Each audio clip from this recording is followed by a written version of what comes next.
Breaking news, matindi to, sumabog na sa galit. Si Villanueva, binanatan ang Kongreso, bistado na. Ayan na, Senado at Kongreso. Siyempre, itong balitang ito ay nagmula kay Pinas News Portal. At ito po ang inyong lingkod na si BT na magbibigay ng reaksyon at komento dito sa video na ating matutunghayan ngayon. At huwag na natin pagtagalin at sabay-sabay na nating panoorin ang laman ng video na hatid sa atin ni Pinas News Portal at bibigyan natin ng reaksyon ang balitang ito. Pasok! Bigyan natin ng reaksyon itong privilege speech. Ayun, bago natin simulan ito, nais ko nga palang magbigay ng credits dito sa boses na madidinig natin ngayon at bibigyan ng reaksyon. Walang iba kundi si General Macana. Siyempre, supportahan nyo ang The General's Viewpoint. Ayan, mga katunay, tuloy natin. Ni Senator Joel Villanueva sa Senado. Galit na galit siya sa Congress, mga kongresista. Dahil siya galing mismo ng Congress, itong pinaggagawa ng mga kongresista, sinisira nila ang institusyon. Kaya ito, naglabas siya ng sama ng loob. 90% sabi niya, reklamo ng taong bayan, Congress. Ay, totoo yan. Hindi lang 90% general. Baka mamaya 135%. Sobrang ang init ng Congress sa mga Duterte. At ang Congress naman mainit sa mata ng mga tao. No? Sa tingin kaya ng Congress, mas nakakatulong kaya sa kanila yan. Ipagpalagay na natin, syempre, Duterte yung iniimbestigahan nyo eh. Duterte yung kinukulit nyo. Dagdag exposure. Lalong-lalo na, malapit na ang eleksyon. Pero, ang tanong dyan, yung ginagawa nyo ba sa Duterte ay good exposure? Or bad exposure? Diba? Sa ginagawa ninyo, sa tingin nyo, sa ganyang ginagawa niya si Duterte sa araw-araw na ginawa, no? Sa ginawa ni ewan ko ba, is puro na lang yan ang laman. Yan na lang palagi. Wala na kayong ibang tinatapik dyan. Ang dami-daming problema ng bansa. Siguro naman sa distrito nyo merong mga problema. Hindi naman pwedeng sabihin nyo, kaya Duterte lang kami nakatuto kasi wala namang problema sa mga distrito namin. Wala silang kinakaharap na problema. At sa tingin nyo ba sa ginagawa niya sa Duterte ay nakaka-good vibes o nakaka-good point sa inyo? Di ba? Hindi. Siguro sa inyo, kayo mga magkakasama, good vibes kayo sa ginagawa ninyo.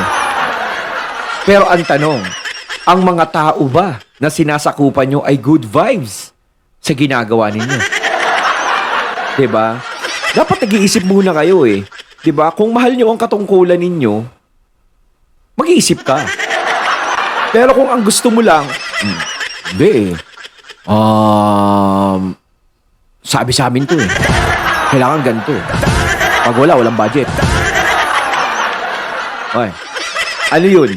Mas importante sa'yo yung ngayon lang? Diba? Yung present lang ba? Hindi mo ba iniisip yung future na pwedeng mangyari sa'yo? Yung future mo sa inuupuan mo na baka mamaya makasama sa imahe mo yan. O gaya ng iba dyan. O lagpak sa survey. O malapit na maging artista. Malalayo na sa politika. Mapapahinga. Di ba? Hindi kasi good karma ang bumabalik. Bad karma ang bumabalik. Sana nararamdaman nyo. Alam ko, mahal nyo po ang mga posisyon ninyo, mga sir.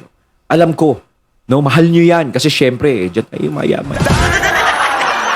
Pero, dapat utak ang ginagamit ninyo. Diba? Utak. Hindi yung present lang. Diba? Nakikita nyo na, ang sama na nang nangyayari. Tayo lumalabas na kontrabida dito. Hindi naman tayo nagiging bida eh. Sa atin, tayong magkakakampi, maganda ginagawa natin, pero sa mata ng taong bayan, masama yung ginagawa natin. Di ba dapat sa taong bayan kayo nagpapag-good shot? Hindi sa mga kasama nyo dyan? Ano naman kayo kung magalit yung mga kasama nyo dyan sa inyo? Di ba? May maitutulong ba yan sa kandidatura ninyo? Di ba ang mas may naitutulong yung taong bayan kasi dyan sa mga yan? Pag kayo tumakbo, sino ba boboto sa inyo? Di mga tao.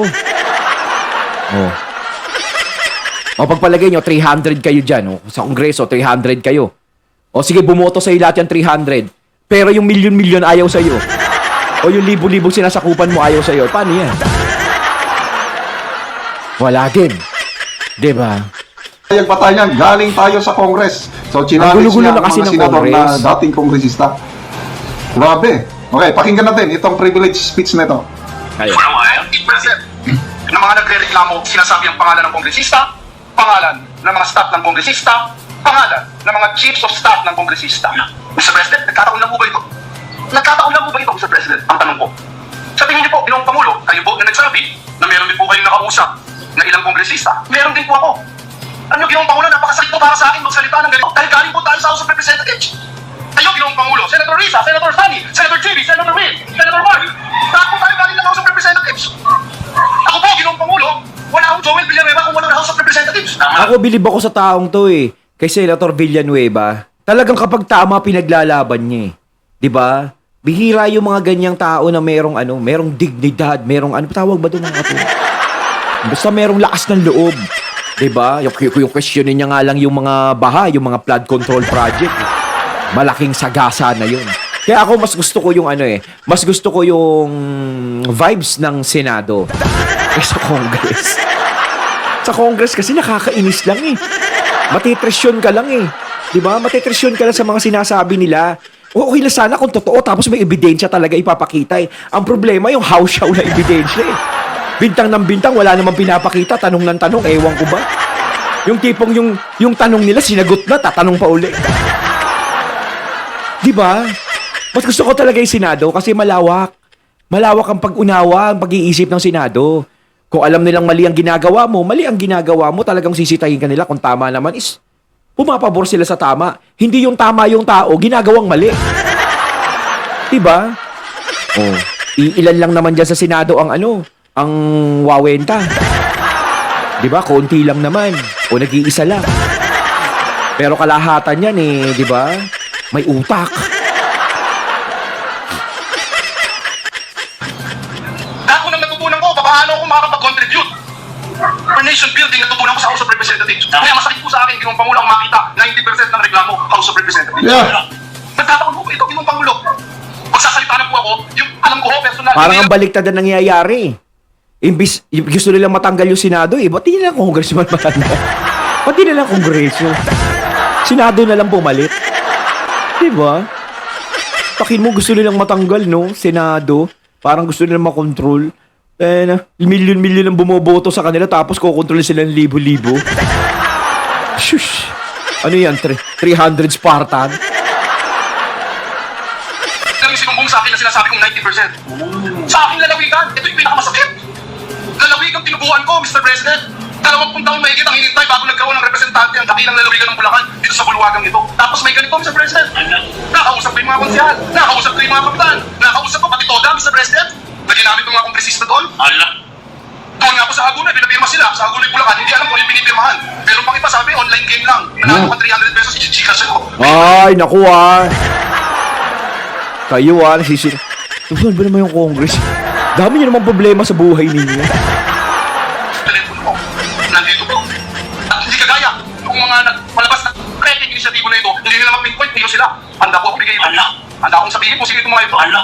Ipakita itong mga ebidensya nito, Mr. President.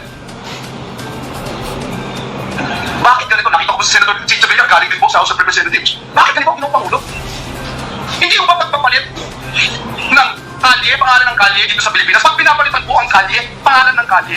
Ginoong Pangulo, matanong po ang ating distinguished colleague. Pag pinapalitan po ba ang kalye, pangalan ng kalye dito sa Pilipinas, pagkatapos po bang maipasa sa House of Representatives, patas na po ito. May Senado pa. Nadaan pa yan sa Senado. Pagkatapos may bycam, Mr. President, hindi pangalan ng kalye ang pinapalitan. Kaluluwa ng bayan natin ang pinapalitan. Na for almost 40 years, hindi ginagalaw. Na for almost 40 years. Kaya nananalo yung mga ganito eh. 'Di ba? Katulad ni Joel Villanueva. Kaya nananalo sila, kita mo, no? Galing sila sa Congress tapos pinagkatiwalaan sila ng milyong-milyong katao dahil sa performance na ginagawa nila. No? Kaya naging senador sila. Ito yung sinasabi ko kanina, may paninindigan. 'Di ba? Yun yung maganda eh. Sa isang politiko, yung meron kang paninindigan, yung marunong kang tumingin ng tama at mali. 'Di ba? Yun eh. Yun yung hinahabol ng mga tao sa isang ugali ng politiko. Na kahit saan ka ilagay, mananalo ka. Kahit nga vice president o presidente, may posibilidad na manalo ka. Basta ganun yung pananaw mo sa buhay. 'Di ba? Bilang kongresista sila noon at nanalo sila ngayon bilang senador, siguradong may nakita sa kanila ang mga tao na ginagawa nila para sa taong bayan. I think previous na ito. But ngayon ko lang narinig.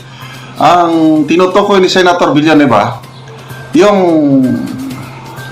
perma o yung initiative noon ng tawag nila People's Initiative. Oo. Kailan naging Politicians Initiative, yung palitan ang konstitusyon, ito pala. But ngayon ko lang ito narinig. Ganyan, grabe ang ginagawa ng mga kongresista. Ako din ngayon lang. Yun, bantayan natin ito dahil Hindi kasi dito, kahit sabihin natin general previews, mas maganda na yung nakikita natin o naririnig natin na merong senador talaga na naninindigan sa tama. Na talagang sinasabi niya na, mali kayo sa ginagawa ninyo. Kasi alam nyo, kulang sa kalabit yung mga yan eh. Yung mga saka-kamera. Diba? Ngayon, kapag nakikita natin, mayroon palang taong ganito na kumakastigo o pumapalag sa kanila, 'di ba? Mas nagkakaroon tayo ng hint. Nagkakaroon tayo kung sino talaga yung tamang tao na dapat nating paboran. Maganda 'yun. next Congress, baka ibabalik nila yung initiative nila na palitan ang konstitusyon. Kasi may tao dyan, politiko, gustong-gustong maging leader ng ating bansa, kailang walang pag-asa manalong presidente ba sa isang patas na eleksyon. Kaya, Di ayos na yan kahit di na siya manalo. Diyos ko naman, kita mo naman, presidente ngayon si PBBM, parang siya yung presidente ngayon. Alam mo naman, may paganyan-ganyan pa. Di ba? Naranasan niya na din naman maging maging substitution president. Kahit pa paano, kahit hindi na siya tumakbo sa susunod, at least naranasan niya na. 'Di ba? Si VP Sara naman kasi talaga, ang iniisip nila, si VP Sara, may mga nag-iisip na ginulo daw ni VP Sara yung politika, yung samahan, dahil sa ambisyon ni VP Sara. Parang baliktad no? Alam niyo, si VP Sara walang ambisyon eh. Wala ngang ambisyon na mag-vice president, presidente pa. 'Di ba? Pinilit nga lang siya, kita niyo, pinuntahan pa siya. Hindi naman siya yung nagkusa. Tapos sinabi nga ni VP Sara, parang wala naman sa isip niya maging presidente. Kung maayos ang politika ngayon, wala sanang problema. Hindi tatakbong vice president dyan. Kaso nga lang, syempre, kahit ayaw ni VP Sara, merong survey na lumalabas, yung kunwari ang mga survey na, halimbawa, tatakbo si Sara Duterte, ano kaya magiging lagay? Si Romualdez tatakbo, ano kaya magiging lagay? Nagiging number 1 si VP Sara. Akala nyo ngayon, ayun na yung survey. Na pag tumakbo to, paano naman ako maging presidente? Malamang hindi. Pag naman survey pa lang, panalo na si VP Sara. Ngayon, sino yung tao na yun? Sino yung tao na talagang gumulo, yung tunay talaga, yung legit? Diba? Sino ba nagsimula nito lahat? Si Sara Duterte ba? Ang tagal-tagal niya nga naging tahimik eh. Kung ano-ano na binibintang sa kanya, pero tahimik pa rin siya dati, di ba? Hindi siya pumapalag sa administrasyon. Hindi siya pumapalag sa unity. Tahimik lang siya. Pero anong ginawa? Sinagad siya ng sinagad. Hanggang sa mawala siya, hanggang sa umalis siya. 'Di ba? Siyempre, papalag na siya. Sobra na kayo eh. Alam nga naman, tumahimik lang siya. Kumbaga, binubugbog ka na. Tinotorture ka na. Nakangiti ka pa. Ito talaga Kaya ngayon, sino ang talagang tunay na nag-ambisyon? Kaya nagkakaganito yung politika sa atin sa Pilipinas. Kaya nagkaganyan ng Duterte at ang mga Marcos nagkaroon ng away. 'Di ba? Kundi humirit wala sanang problema. 'Di ba? Tapos sasabihin si VP Sara pa yung ambisyosa. Gusto nga lang niya maging mayor eh. Marios. Si Tatay Digo nga ayaw patakbuhin si VP Sara eh. Siyempre ngayon gusto na nilang patakbuhin dahil ginagawa ninyo eh. 'Di ba? Nag-iisip na sila. Kapag wala sila sa posisyon, di lalo silang kinawawa. charter change ang the only way para maging leader ang tao na yun. Ayun ko lang ito na pakinggan si Senator Villanueva nung kainitan pa ng People's Initiative.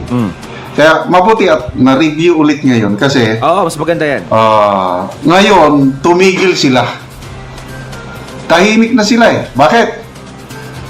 Supalpal sila sa tambayan yung survey ng Pulse Asia. Galing. 88% sa mga respondents ayaw palitan. Hindi sila pumapayag na palitan ang konstitusyon. At mas maganda nga rin to eh. Di ba sinabi ko kanina, binabalikan natin para alam natin kung sino yung pagkakatiwalaan natin sa susunod. Di ba? Katulad ni Senator Villanueva.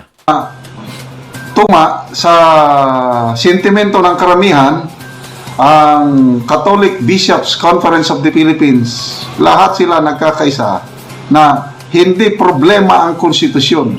Huwag niyong galawin. Kasi mayroong, may ads. Nagbayad sila ng millions of pesos ads sa TV. Kaninong pera kayo yun? Millions. Hindi naman nila dapat ginagalaw ang konstitusyon. Ewan ko ba kung bakit ginagalaw pa nila eh.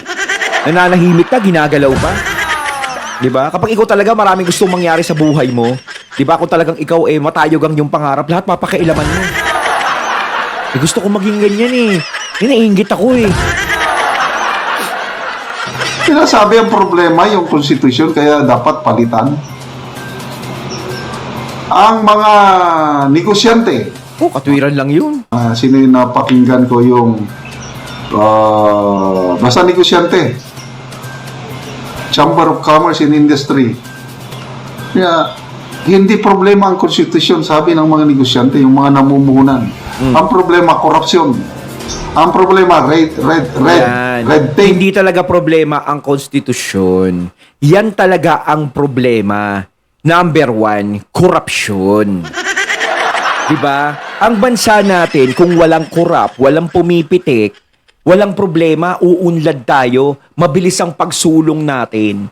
Pero hanggat may mga tao o politiko na nananatili sa ganyang pag-uugali na sarili lang ang iniintindi, hindi aahon ng Pilipinas. Kapag eleksyon, para sa lahat ang kandidatura niya, para sa lahat ang pinaplano niya. Pero kapag siya'y nanalo na, wala na.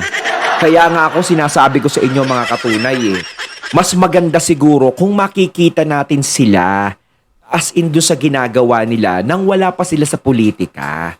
O kung nasa politika man sila noong nakaraan, ano ba ang ginagawa nito? Kumikilos ba to o nakaupo lang? Diba? Mas maganda ganun. Alamin natin kung ano talaga yung kilos na ginagawa nila. Kaysa yung mag-rely lang tayo sa pangalan. Diba? O kilala to, boboto ko to. Artista to, idol to. Iboboto ko. Ang daldal nito iboboto ko to. Parang ako lang. Kaya kilalanin muna natin maigi. Kaya nga, think before you vote. Diba?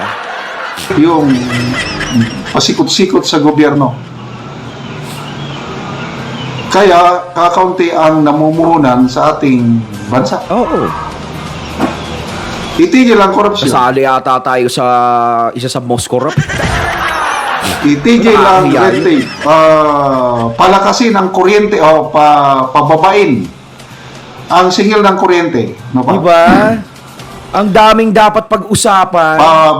Yung internet speed, pabilisan. Kasi Oo. isa tayo sa Dapat internet, libre na. bagal na internet speed sa buong mundo. So, dapat yun ang gawin, hindi yung palitan ang konstitusyon. Ay nga, General, di ba? Ang daming pwedeng pag-usapan. Ang daming pwedeng resolbahin ng problema ng Pilipinas. Bakit nakatutok sa konstitusyon at bakit nakatutok lang sa mga Duterte? Di ba? Wala nang ibang pinag-uusapan. Mantakin mo, mag-2025 na. Malapit na ang eleksyon. Pero hanggang ngayon, Duterte pa rin. Ongoing pa rin. Halos sinagot na ng Duterte lahat ng tanong, di ba? Tapos sinasabi pa nga ng iba, si Sara Duterte hindi naman sumasagot sa tanong. Sus Mariosep, sinasabi na nga lang niya, bakit hindi nyo itanong kay ganto? Mas maganda na yun sa ibang tao manggagaling kaysa sa kanya. Hindi pa ba kayo kontento to? kay Tatay Digong. Yung tinatanong, sinagot na ni Tatay Digong nung nakaraan pa. Ultimo nung tumatakbo pa lang siya presidente, nandun na yung sagot eh. Diba? Halos paulit-ulit na lang. Paano?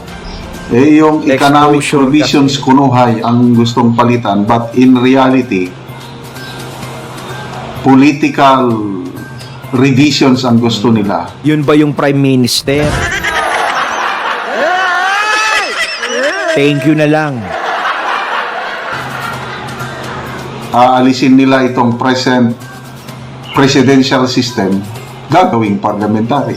Sa presidential system ngayon, tayong mga tao ang may makapangyarihan na pipili sino ang maging pangulo. Yes. Sa parliamentary, wala na. Wala Ang na. piliin lang ng tao yung representative. Oo, tsaka 'di ba pag botante ka, may mga benepisyo ka nakukuha. 'Di ba? Kapag hindi ka na naging botante kasi hindi na kailangan ng botohan sa mga tao Eh di wala na rin tayong beneficiaryo, beneficiary, lahat babayaran na natin. Oh, 'di ba kita niyo yung ginagawa nila kapag nagkaroon ng ganun? Yan bang mukhang yan tutulong sa tao kapag naging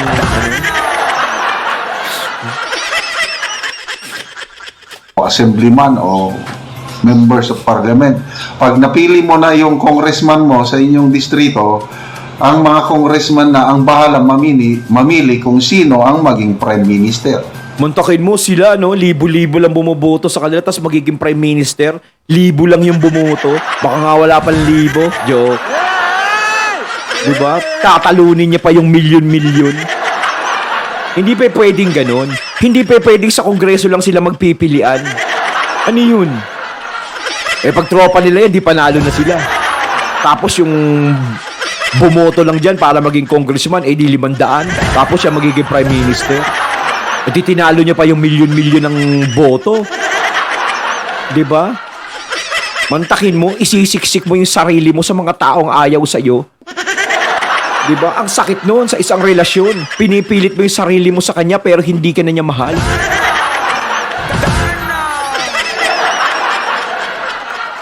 Di nawalan na tayo ng kapangyarihan. Payag ba kayo? Nang ganon? Hindi. Hindi ako payag. Wawalan talaga tayo doon. Kaya mabuti Kasi at importante, tao ang pipili Tayo ang dapat nilang serbisyuhan Bakit sila mamimili na serbisyo sa atin? 'Di ba? Kaya nga tayo pumipili ng matinong pinuno para tayo'y matulungan sa kung anong pangangailangan natin at ang bansa natin. Tapos sila lang pipili. Ano yung pangangailangan lang nila, yung gusto nila? May maisog. Yan man ang purpose ng maisog rallies para labanan yung charter change. At nagtagumpay ang maisog, nagtagumpay ang iba't ibang sektor ng society na nag-ingay. Ngayon, tumahimik sila. Kaya lang. Pero tingin ko kapag yan natapos ang eleksyon nitong 2025, malamang magtuloy na naman yan. Siyempre ngayon, alanganin sila kaya i-post muna natin. Huwag muna natin ituloy. Alamin muna natin kung ilan na magiging senador na kakampi natin. At alamin natin kung makakabalik pa sa kongreso tong mga to. Ngayon kapag nakabalik sa kongreso at puro kakampi natin ang mga nasa senador, saka natin ibalik yan. Malamang ganun Tactical moves, amoy! Watch out. Itong next Congress, pag maraming senador na mananalo na kakampi nila, Ayun, yung itutuloy sinasabi nila. ko. Ngayon, tumigil kay bakit? Wala silang suporta sa Kongreso. Sa Senado. Sinubukan nilang tanggalin tinanggal nila Si Subiri. si Senator Miguel Zubiri kasi hindi nila makontrol. Walang makuhang enough votes ng charter change sa Senado. So ito, hindi pa tayo magkumpiyansa mga kaibigan. Babalik at babalik ang charter change na yan. Kaya Sigurado bantayan yan. natin yung bubotohan nating mga senador. Dapat yung may malasakit, may pagmamahal sa bansa, hindi yung sumusunod lang sa utos ng powers. Ayun, at ating natunghayan ng video na nagmula kay Pinas News Portal at syempre natunghayan natin ang boses na yon na binigyan natin ng reaksyon na nagmula kay General Macanas. Kayo mga katunay, anong masasabi nyo tungkol dito? Comment lang po kayo sa comment box. So once again, I'm BT and I'm out. Peace.